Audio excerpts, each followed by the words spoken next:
আমি স্বীকার করছি সেদিন আমি মদ্যপ ছিলাম, কিন্তু সে কেন তার ঘরের দরজা খুলে রেখে ঘুমোতে গেল?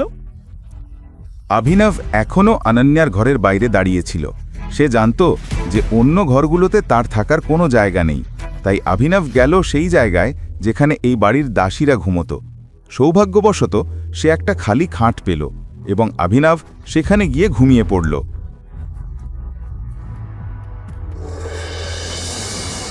অভিনব বুঝতেই পারল না কখন সে ঘুমিয়েছে আর কখন জেগে উঠেছে। সে যত তাড়াতাড়ি সম্ভব তৈরি হয়ে পৌঁছে গেল AK প্রাইভেট লিমিটেডে। এই দাঁড়ান, কোথায় যাচ্ছেন? বাইরে যান। সে সানির দিকে তাকালো। সানিও তার দিকে তাকিয়ে হাসল এবং বলল, ওহ, দেখো কে এসেছে।